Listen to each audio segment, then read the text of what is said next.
How's it going, everybody? So we have a fun review today as we're talking the remake of The Crow with the summer movie season winding down. To put it lightly, the last few weeks have not been greatest when it comes to going to the movie theater. Ironically, two of the largest culprits are Lionsgate films with Borderlands and now The Crow. Although, I was still somewhat hopeful that maybe The Crow could surprise me at the very least. When soulmates Eric and Shelley both are brutally murdered, Eric is given a chance to set out and seek revenge on the ones who killed them. Ever since they announced that they were doing a remake of The Crow, I've been pretty torn about it because I do love James O'Barr's original comic book and the 1994 film. It's a beautiful cathartic revenge tale with the film's legacy wrapped in unfortunate real-life tragedy with the passing of Brandon Lee. Yet time and time again, they have been trying for decades now to create the success that the original film had. Multiple different lackluster sequels. Even during the 90s, they did a TV show version of The Crow starring Mark Dacascos. To be completely honest, out of all these various attempts, it probably is the best one. I recommend it. It's actually on YouTube if you want to watch it. Anyways, 30 years after the original Crow film in 1994, we finally get a remake. Though this 2024 film attempts to deviate, trying to forge its own path, I would say the majority of the results here are negative. To start things off on a slightly positive note, from a visual standpoint, occasionally the film does a good job evoking some impressive atmosphere. While the movie in general lacks that grimy, dark aesthetic of the source material,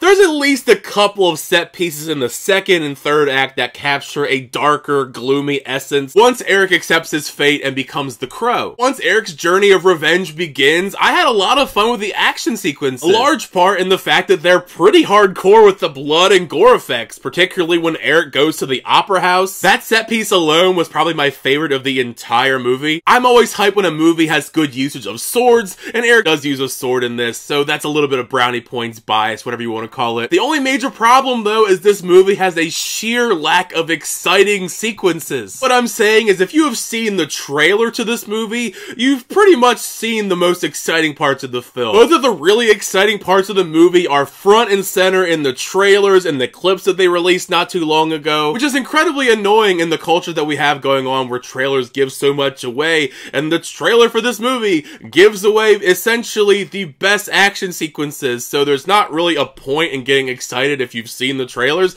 You know exactly what you're in for. Other than that, however, I found The Crow for the most part to be excruciatingly dull. It's almost baffling how the film is structured in such a way to stretch out the origin story to a painful length. Now, I've seen a lot of movies this year, and I'm probably going to see a whole lot more between now and the end of 2024, but The Crow has to be a contender for one of the worst paced movies of the year. It's understandable that they want to flesh out more of Eric and Shelley's romance in this version of The Crow, since mainly in the 94 film and even the comic book to an extent, their romance is mainly told through flashbacks. This movie makes the baffling decision to spend the first 40 to 45 minutes of its runtime all about the romance between the two of them. The bulk of the story that most of you probably came to watch, which is him becoming the Crow after they're murdered, doesn't happen for probably like at least an hour, since a good chunk of the second act is setting up the Crow lore. I kid you not, I sat there in disbelief that I'm watching a movie that's called The Crow, and we don't see him become the Crow for the majority of the movie. It is a very excruciatingly painful origin story that takes way too long to get to the good stuff. As frustrating as that is, I could at least maybe excuse it if the romance between Shelley and Eric was at least compelling. They attempt to establish Eric and Shelley having this deep connection with their romance, troubled soulmates who are destined to be together, regardless of each of their messed up histories that ultimately inevitably leads to their demise, being murdered by Danny Huston's henchmen. Ultimately, though, I don't think their romance landed much at all. Bill Skarsgård and FKA Twigs, don't get me wrong, they're beautiful to look at, but I don't think that they had great chemistry. Any attempts at substance on an emotional level felt quite flat, and it wasn't helped whatsoever by the cringe romantic dialogue between the two of them that no normal people would actually say to one another. Normally, Bill Skarsgård is guaranteed to give a great performance, and I give him a little bit of credit here because he's doing the best with what he's given. You can tell he's trying his hardest with the material to make his interpretation of the Crow work, attempting to embody this troubled, gritty character focused on a path of destruction, avenging the woman he loves. It's just upsetting that he's not given a lot to work with character-wise. Even the build-up to the third act involving Danny Huston, albeit it is slightly engaging,